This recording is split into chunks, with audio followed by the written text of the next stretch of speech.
Alright, I think it's pretty clear what the theme is this week. Obviously, the only differences are that while Taken handles the subject matter more like a big action movie, Ransom takes more of the thriller approach.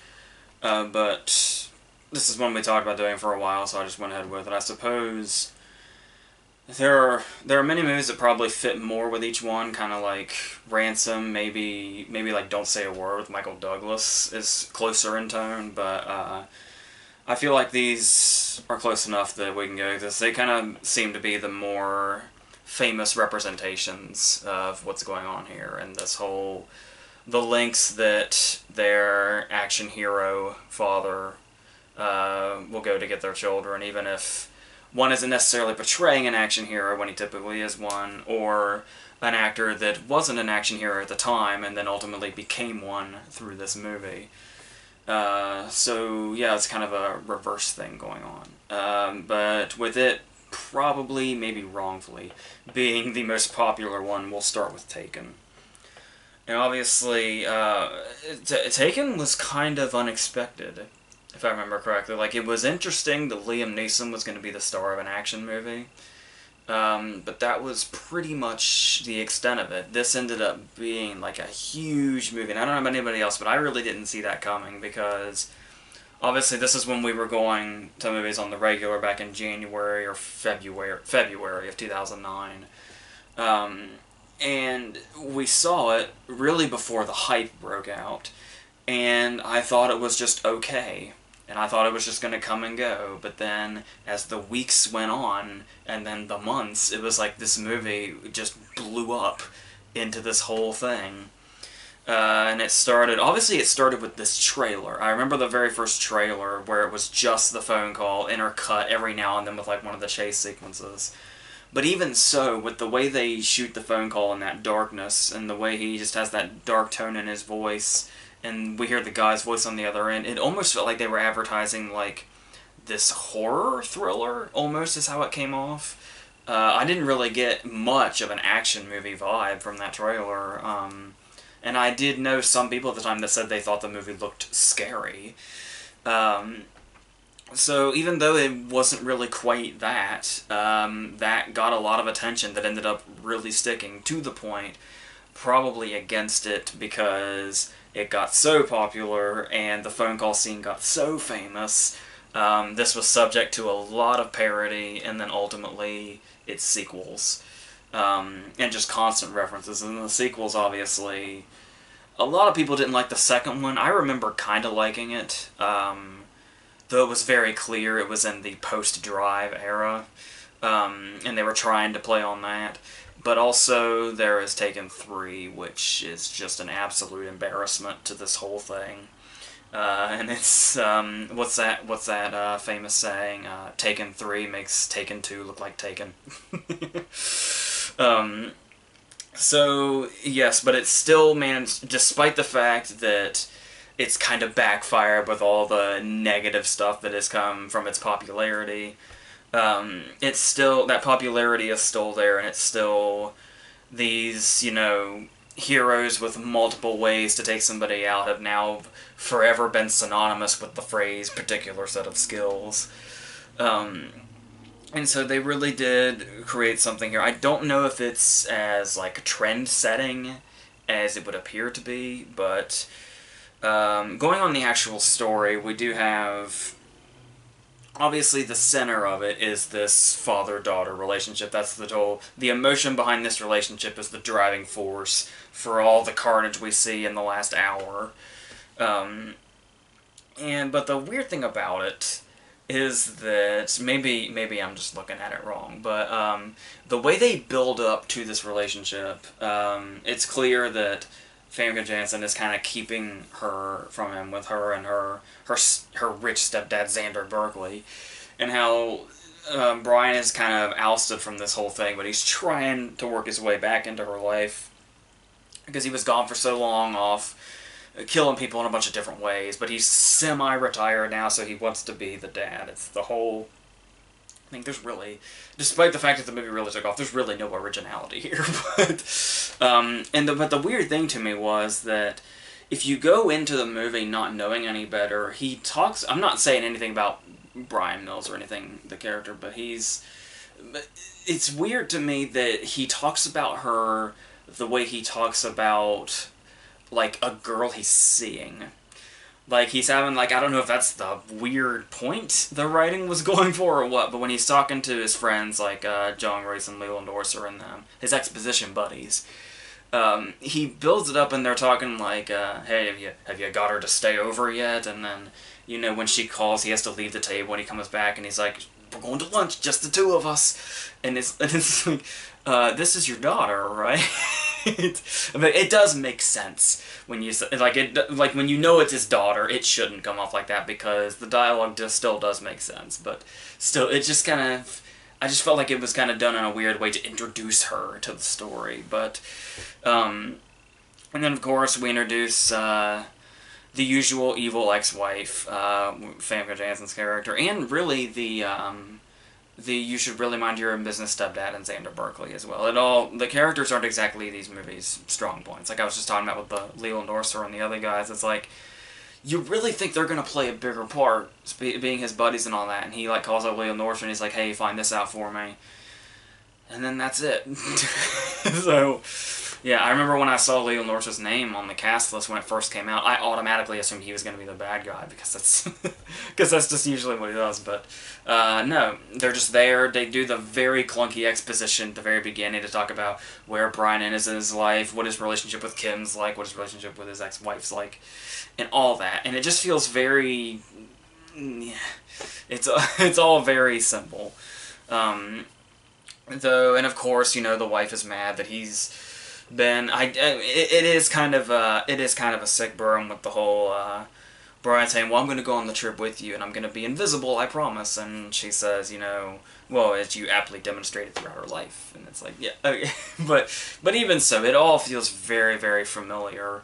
And the characters are all very, very bland, and we know them from beginning to end. So what this movie's really going to have to do is make Brian the character that we really want to see and is really interesting. And that's basically what the rest of the movie is, even more so than its action sequences. Like, it actually... This is kind of a strength of this movie, where it almost feels like the action's on the sidelines, and it's more just about, we just want to show you what this guy in particular can do, not just when he's chasing bad guys or beating the shit out of people, but the way he goes into things psychologically as well, and the certain decisions he makes and the lengths he's willing to go. Because that's where the love for his daughter lies, as well as God knows what else. But, and of course, we think about the fact that this all started because she lied to him. She told him, oh, we're just going to do this, and then that'll be it. But of course the lie is that the actual thing they're going to do is they're following a tour with U2. So it's like, you look at all this, you look at all the rip-offs that are branched off, you look at all the bad sequels, you look at all the parodies, you look at all the carnage happens in the movie, and obviously only one thing comes to mind. Thanks a lot, Bono. This is all your fault. So, obviously this eventually turns into one of those movies that is many incredibly implausible things happening. There is very, very action movie-like things. There's very generic spy-type movie-type things. This is one of those movies that depends on the character getting from place to place, depends on zoom and enhance working, where he actually gets what's his name, Peter, he gets a visual on his face because he's able to see and zoom in on and enhance a reflection in a phone booth, or a payphone. Okay. So it's like, okay, this is going to be one of those movies. If we know this early on, we might be okay. And we can watch cars that weigh like 5 pounds just get thrown left and right in explosions that just happen spontaneously. And the fact that Brian Mills can just, you know, go in and out of places without even remotely coming close to getting himself killed. You just gotta come to terms with that all immediately, and you might be fine. And apparently most audiences were. And this is obviously also another one of those movies where there are entire populations that just consist of nameless, faithless henchmen that are only here to die. It's like each and every one of them has a family, but these movies don't think about that, because we don't need to. These people exist, and they exist solely to be killed by Brian Mills, and that is it.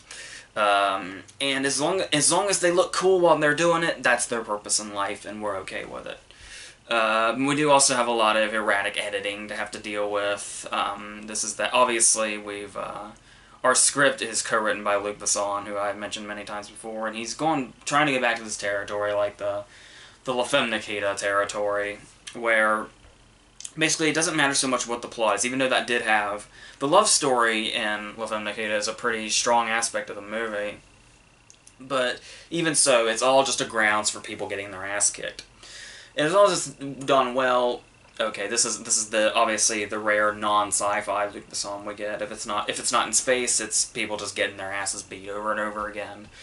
And our director is a guy who I think was fairly new when this came out. He went on the next year to do From Paris with Love with John Travolta and Jonathan Rhys-Meyers, which his direction is pretty kind of uninspired. It pretty much just looks like a Luc Besson movie, especially the stuff that he followed this movie up with, like when Besson made 3 Days to Kill. Pretty much looks exactly like Taken, as far as aesthetically. And it feels like it too, the way we get from place to place and how we interrogate people and all that stuff. And it's one of those cases where before Valerian came along, it was like he turned into another one of those directors where he just did one movie, and that one movie is where you can tell where he just kind of started doing that same movie for a while there. And that's the thing, is he didn't even direct this. He only co-wrote it, but it just feels so much like one of his movies. You pretty much just take it as such.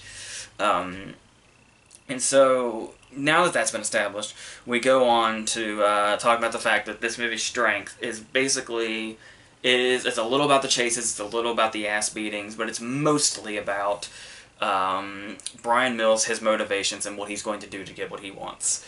And the casting of Liam Neeson was very interesting, because as I said, he was not an action star at this point, which is what he's known for now. And it's this very kind of Harrison Ford approach. Like, this would have been a Harrison Ford movie probably back in the 80s or early 90s, but with differences. Because obviously Harrison Ford did a billion movies where it was like, I want my wife back, I want my daughter back, I want my family back, etc. And so we feel like we've seen this movie before, and we pretty much have. The big change is going to be this lead character and the way he goes about things in a way that we don't typically see action heroes do. Because there is this, obviously there's the non-violent stuff that's interesting to watch, like when he goes to the house with the red door, and we watch him pose as his friend, and then he just improvises through this whole scene. Like, whenever they throw something at him, he just is able to take it and just go off and become this little character that he's created, this kind of confrontational guy, and the whole, yeah, I'm your new business partner now, we got rid of the old guy, and he just really flows into this, like, without a flaw, and just completely makes them buy that he's this guy until the ultimate moment when he realizes that Margot was the dude on the phone, and then all shit's gonna break loose. So that's a really interesting scene to watch, how he's able to do that and just kind of pull stuff off the top of his head to stay kind of in an incognito place.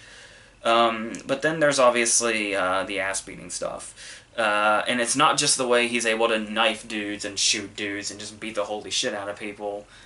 There's the moment with Margot when he's gonna torture him for information. It's like, we saw Harrison Ford do a lot of things to a lot of different guys to figure out where his family is, but just tying them up and torturing them. And I believe there's a tiny bit of an extended version of this movie where this torture scene goes on much longer. I think you can even see portions of it in the trailers. And to watch this hero, who we know to be, like, there's a sensitivity in him, because we see him, like, when he answers the phone when Kim calls, he puts on the good cop voice he used in the Lego movie. And he's, you know, he wants to be just this family man type. But when he is driven to this point, he can be the tortured. He could be one of the Americans in Hostel. Like the American dude that was like really into it in Hostel. He could be that guy. But the thing here is, it's not even a pleasure thing, but it's more half it gets him what he wants, and I guess the other half is a principle thing, with the whole, well, okay, Margot gave him the information that he needed. So it's like, okay, this is the part where the good guy lets the guy go, but not Brian Mills. Brian Mills flips that switch and just lets this dude fry, just on the principle of the fact that this is what this guy does with these girls, and that he is not going to do that anymore, no matter what information he gave away. And that is something that you see, like, action heroes in these mainstream action movies. You don't typically get to see sides of them like that, at least pre-Taken, especially in, like, the Harrison Ford era. But I think this is where the movie really got a lot of attention, where it's like, yeah, it's the same old story, it's the same old characters for the most part, but the hero taking approaches we had never seen before that just really show off his desperation and anger. And obviously Neeson portrays that perfectly, and there's a couple of moments that play off towards the beginning, only the beginning, where it's like, maybe this guy isn't so unstoppable, or maybe he isn't so perfect, because obviously Peter's his first lead, and what does he do with his first lead? Chases him out into the street and gets him hit by a truck and killed. So it's like, well, that wasn't perfect. Like, that could have gone just a little smoother. And there's a moment when he's fighting Peter where the dude gets the best of him from the back, and he, like, pulls him out and, like, hits his head off the sidewalk, and it's like, whoa, Brian Mills can take a beating. But that's not really the case anymore. I think this movie could have benefited more from more moments of Brian being vulnerable and getting his own ass kicked. Like, there is the scene at the end when he gets caught and he gets knocked out and chained up, but, I mean, it takes him, what, 20 seconds to get out of that? And I understand that that adds to the badassery of the character and all that, but... So I think we could have made him just a little more vulnerable, because we already know, no matter what happens to him, he's still gonna get, you know... He's still gonna kick everybody's ass, and they could have... I feel like they could have benefited a little bit from, like, treating him more like a John McClane, where, like, at the end of every Die Hard movie, at least the good ones, the movie always ends with John McClane covered in his own blood, because he just gets that fucked up through the whole movie. If they treated Brian Mills more like that, I understand, but I do also know the approach of the character is he's pretty much unstoppable, which is a cool character trait, but can also get a little tired, which is another reason that pretty much works in this case, is because this movie is so fast-paced and so short. It's like barely an hour and a half, and it just, once it gets going, it just goes. Which really, really keeps it, I think, from going south like it could. Because, as I said, when I first saw this, it was before the hype, and I thought it was decent for what it was. I never expected it to take off in the way that it did. But it really did, and it's... Like I said, it never did feel like anything new, with the exception of his character, but as I was just talking about, his character's one of those things where he's so unstoppable. He only needed one movie to not wear down, but obviously we know how Hollywood works and how success stories work, and this was just going to happen. And this was also a case where it's kind of hard to, you know, say that this is a fault, but... Obviously, another thing that happened here was when, obviously, Liam Neeson broke out as an action star after this movie came out. And it was, like, right after this movie came out, too, that his wife died. And we started seeing him in everything, and obviously we know that's the whole... To basically cope with the death of his wife, he was pretty much taking whatever script he was given. So, in this time period, from early 2009 on, we got a shitload of Liam Neeson. And a lot of the time it was because obviously if you really, really succeed at something, that's what all the scripts you're going to receive are going to look like, because that succeeded, so they want you to do their shit so they can succeed too. And because he was pretty much just taking whatever he could get, or whatever was given to him, we got a lot of stuff like this. Like Unknown was a couple years later. And it started to become a huge kind of redundancy, the Liam Neeson action movie, which sucks because he worked so well as this kind of gritty action hero that we'd never quite seen so hardcore, at least in a movie, like a PG-13 movie like this. But I do feel like trying to take on a legacy is kind of what really brought it down, because it's really a movie that's kind of hard to take seriously now when you take in all the other accounts of the shitty sequels and the fact that it was basically this... It's just started the whole particular set of skills trend and all that. when really, like I said, my opinion of it wasn't even like really high to begin with. I just think it's a decent action movie with a very intriguing lead character that really doesn't go beyond that, but it was successful, and its success to me kind of feels like it was it was quite a burden on it, and makes it kind of not as much that movie it may have once been back in 2009. So, but I do still like it. I still get enjoyment out of it. Like I said, it really helps that it's very fast paced and very short. So if you just need like a brief jolt of energy, this is gonna do it for you. So we go on to Ransom, which is kind of like I was saying, a totally different thing. It feels like, because for starters, if you want to talk about different, obviously it's a Ron Howard movie. It was Ron Howard's immediate follow up to Apollo 13. And if there's one thing Ron Howard consistently gets criticism for, it's that his movies aren't particularly... I don't know if it's that he doesn't really have a signature or what it is, but he's just known as... He's not a particularly flashy director, and sometimes his movies can seem a bit maybe bland because of this. But here, it felt like he was doing something that we quite hadn't seen him for. It's still a movie that, as many times as I've seen it, which is many, it's more times than Taken,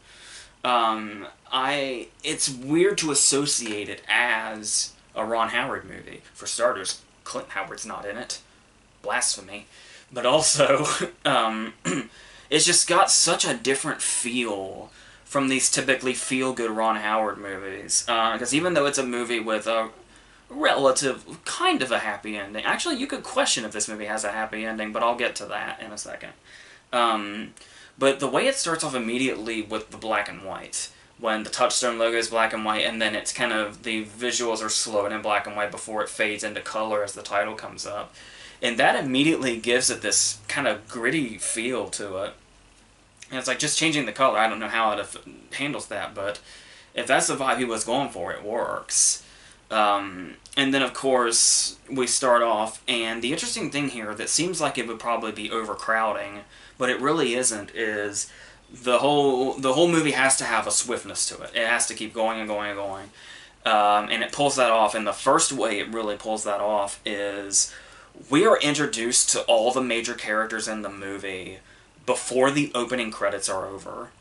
And like I said, that probably sounds like it could be really crowding, but the way they bounce around just enough kind of makes sense. We may get one too many Gary Sinise scenes, because what we have here is we're cutting back and forth between Mel Gibson's party, where we meet Rene Russo and the kid, and we see all his business people. We get the background on the Dan Hedaya subplot, where he's been in some legal trouble, and we're cutting back and forth between this and the kidnapper setting up the room they're going to keep him in, like the heat. I love the use of the heater with the red and how it kind of brings on, it kind of sets the scenes that it shows up in and makes everything feel kind of doomy a little bit.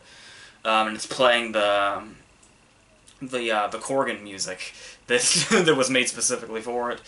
And it just really kind of sets this tone going back and forth from this very kind of high-class thing to down below where the kidnappers are. It really sets up that time machine comparison that Sinise makes later. And then obviously somewhere towards the end of this we get the Gary Sinise introduction where he's just at a crime scene. And I don't know that we necessarily needed that scene because we have the convenience store scene later where he gets mad at Donnie Wahlberg. I think that could have worked as his introduction scene.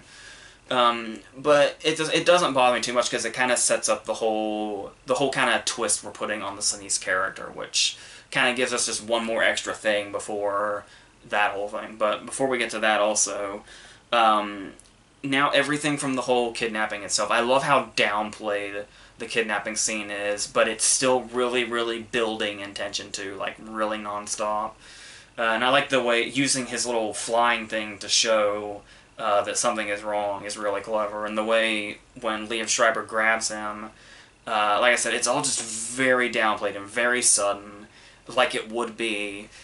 which makes it even more believable. And then just the way we're playing on their reactions with Gibson and Russo, and the way Gibson just owns this movie, and the way that we get that building terror, and the whole, like, later when they get back to the house, there's the blame throwing, and it all just feels like this really, you know, real scenario, especially with the way they play it. And then we get into another interesting conflict involving his legal issues with the Dana Dea thing going on, and it's like, the fact that this is going on takes a toll on the decisions they make, and like how they're going to handle the FBI, because they've just been, you know, investigated by them.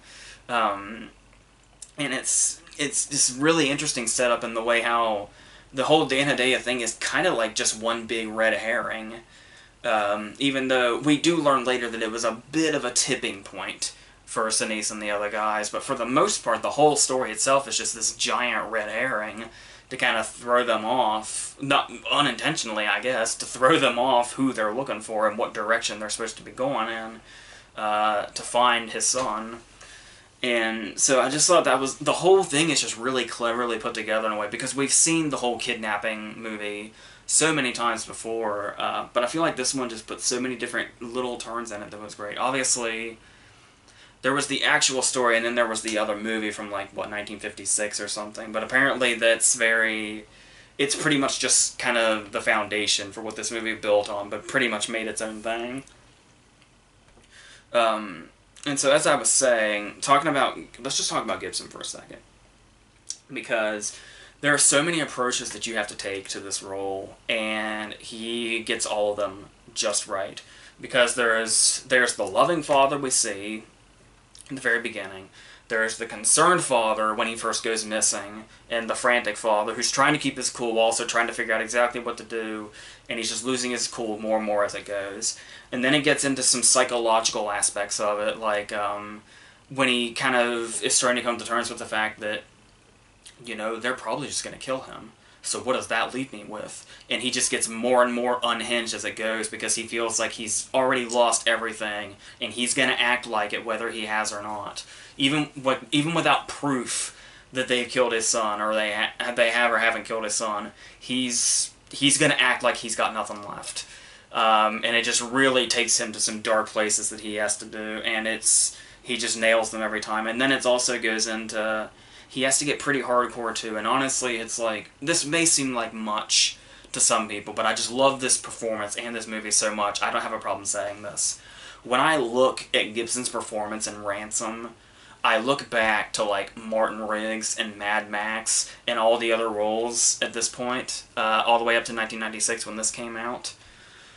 Looking at, like, Riggs and Mad Max and all those other guys, it feels almost to me like all those characters and all that stuff in the history of his filmography was building up to this role. Because it just feels like there's just all this, it just like, it comes to one peak, and this is everything that all those characters feel is in this character somewhere. I don't know if Braveheart would come into play, that was just the year before, but the characters in these types of movies that he played, it felt like it all just kind of added up to this character, and where he's playing this normal, if filthy rich, present-day person who is just put through this ringer through the investigation we didn't see, and now this kidnapping, and this dude is just gone to the craziest of places, but he's able to also have those loving aspects of him, because the love inside him for his child is what's setting all this off, just like Brian Mills. And obviously we get to the moments where, like, he bashes in the window of the news van and takes the keys out and throws them so he's not followed. But then there are those light moments too, like the Pocahontas fans will have a bit of fun with the scene when his son wants to get into the science fair, but he can't because Russo's a judge, so he's like, I'll just use an alias, and he's like, what, John Smith? Which, it's a totally reasonable line, because if you're talking about aliases, yeah, John Smith's probably a name that's going to come up. Just so happens it was Mel Gibson the year after Pocahontas saying it. So yes, long story short, love Gibson in this. There's also, the moment he handles best, is the moment where this movie takes its biggest turn, right in the middle here. When he turns around and he says, I have your ransom, but you're not going to get it. I'm going to give this to the person that turned you in. and that's the end of it.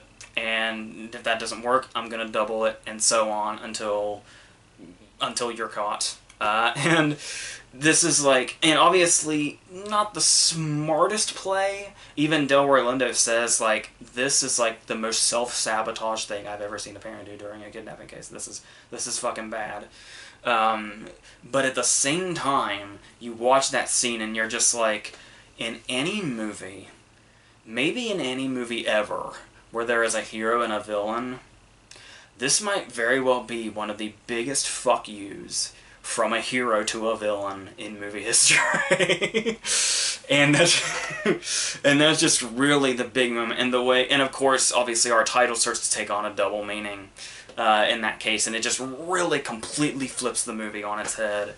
And it's this brilliant moment that Gibson just owns, and just the coldness in him, and the whole I'm ready for anything kind of delivery he has, where, like I said, this is a guy that just feels like there's nothing left, and he's going to take that approach, and it's just flawless, really. And then, obviously, we talked about our hero. Let's go to our villain, the fantastic Gary Sinise. The one thing I've never been quite sure about this movie is I didn't know going in. The only thing I knew, obviously, was this picture on the back where it's Sinise holding up the badge and the gun, which we know when we've seen the movie is him killing Liev Schreiber, Evan Handler, and Lily Taylor. But going into this, obviously, like I was talking about, that introductory scene, and then later on the convenience store scene with Donnie Wahlberg, it's like, I've never been quite sure if it's supposed to be a fake-out or not. Because obviously it's a very brief fake-out, if that's the case, and I'm not quite sure what the marketing looked like, if the marketing showed that Sinise was the villain or not. But if they were going for a fake-out, I do think it's very effective, even if, like I said, the reveal is very early. It's in his second scene, where we're just introduced to him. Nothing looks sinister. Nothing looks like he's connected to anything else. He just looks like a cop in the story. And the way he's introduced, where it's like, we show the heroes, we show the kidnappers, and then we see Gary Sinise the cop. And it's like, if you don't know going in, you would think, oh, Sinise must be the cop that comes in and investigates, looks for the kid and all that. If you don't know that that's Delroy Lindo's job. So then the second scene comes, and we just see him pretty much exactly as we saw him before, being a cop, dealing with a suspect, and he's kind of eyeballing Donnie Wahlberg the whole time, so it's like, oh, he must know something's up, he must know Donnie Wahlberg's a bad guy. And then we go on to the scene where he follows him, it's like, oh, he knows he's a bad guy because he's the main fucking villain. That's how he knows Donnie Wahlberg's a bad guy. So it's like, okay, he's the whole orchestration behind this, and it's like, it's a really cool reveal, even if it's not supposed to be a surprise.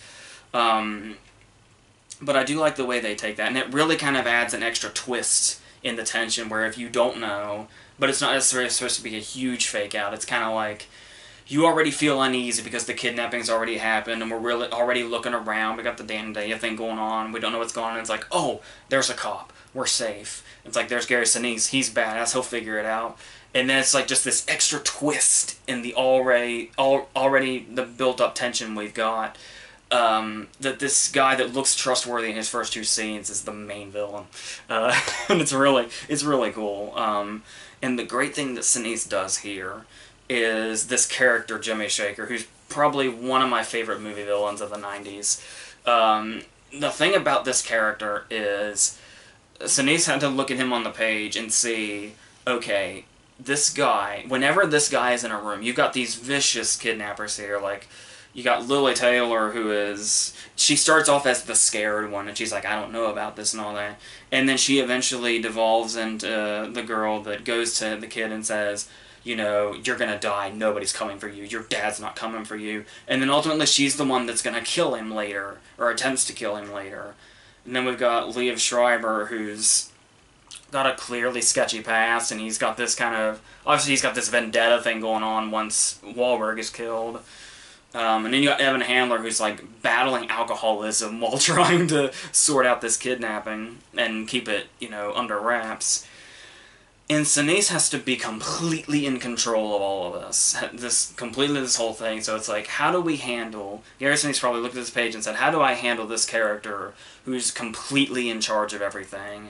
And judging by his performance, the conclusion he came to has to have been, I've got to control every damn scene that I'm in. I've got to walk into a room, and I've just got to control the whole scene from beginning to end. I got to be the one that's the whole audience is looking at while the whole scene plays out, and that's exactly what he did. Like, every time he's on screen, he is so magnetic, and you just have no idea exactly what move he's gonna make next. And the way, obviously, he uses the fact that he's a cop to kind of play into, he already knows their every move, so he's already going around the obstacles, and they've got to figure out how to get around him going around it, and somehow come to a place here. And the way he's able to do that, and like I said, the whole time machine motive is just really, it's very, very, like, obvious, I know, but, still, it's just the way he describes it in that scene, how it's really just him talking about the plot of the movie, but just the way he describes it in his delivery, it's like you can just tell it's coming from a really deeply disturbed place, in a place of, like, anger and resentment, and how much joy he takes in the idea of being one of the Morlocks that just goes up and snatches one of the Eloys and brings them down.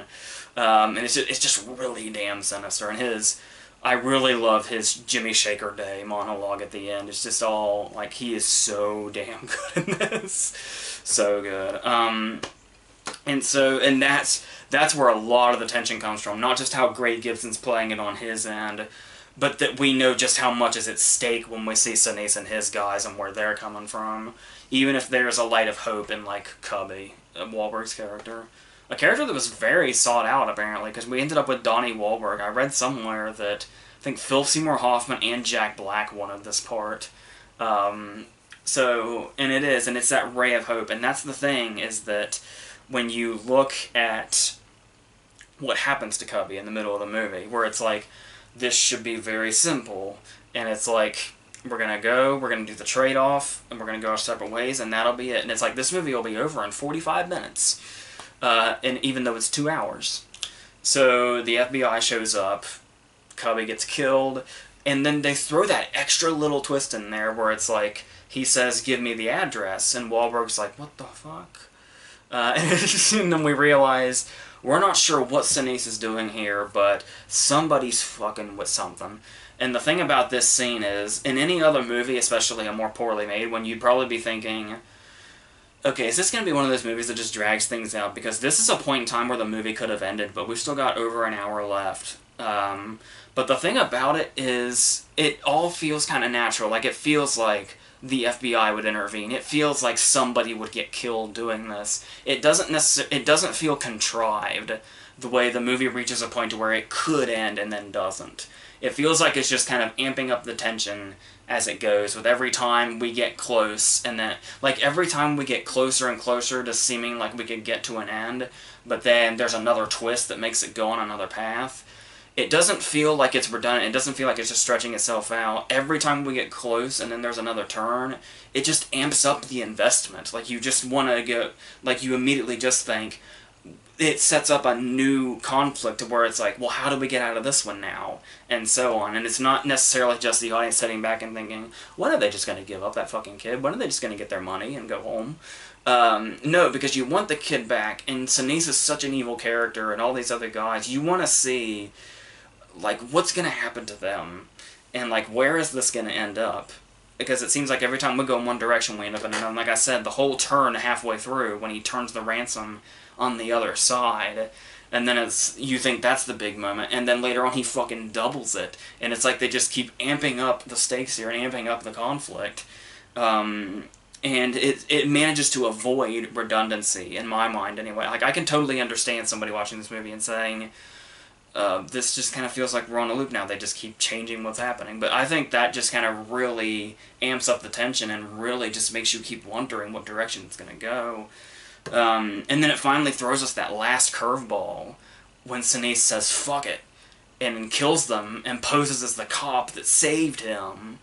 And it's like, oh, okay. And for a while they actually have you convinced he might get away with it because he's so convincing as the cop. Like, when he's in Gibson's apartment and we know the whole scenario, but the way he's kind of explaining it to him where he's like, you know, I'm a private person, I just want to keep it to myself, and the media is everywhere, and it's like, if I can just get the money now, and it's like, we know that's an evil dude, and we know what he's doing, but at the same time, the way he carries himself and explains himself, we totally buy that Gibson has no idea this dude's guilty, because he plays it off so convincingly that this is exactly the way it would play out.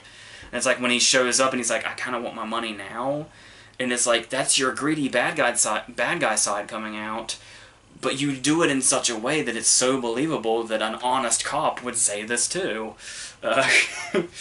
And you just see it's going, this entire last 20 minutes is just nothing but tension, from when Sinise shows up at the apartment to the very last moment when the credits roll. It's just nothing but non-stop tension from the apartment to the kid finding out. I really love the way it's not just, yay, you're home. The kid playing him is Brawley Nolte, who is Nick Nolte's son.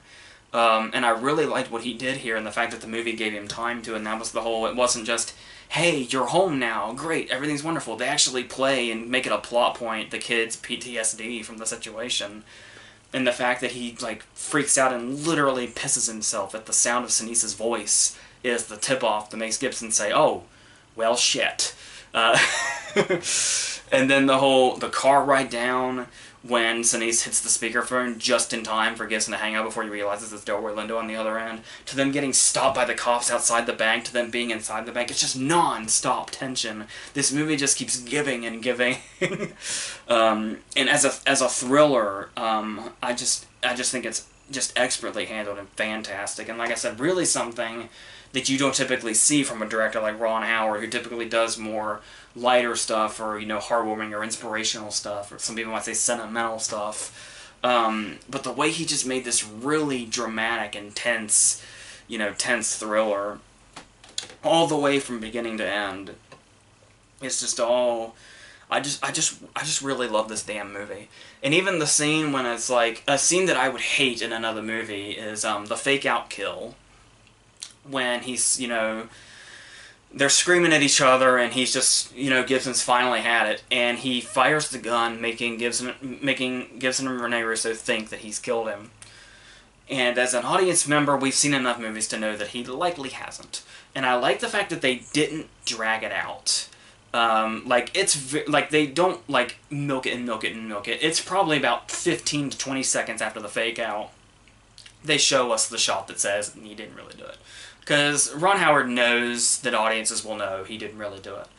But at the same time, with the way the tension amped up in this scene, and the way it just played out, and the way how unhinged Sinise's character is, even though we just had a scene where it's like he stopped them from burying the kid alive and shooting him, and he's saying, you know, we can't kill that kid because I need my money.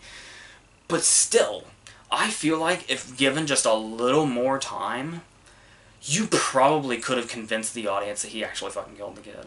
Like, if just with just a little more time, I think they could have maybe got an audience to say, did that actually happen? But I do like that they didn't milk it, because we do know.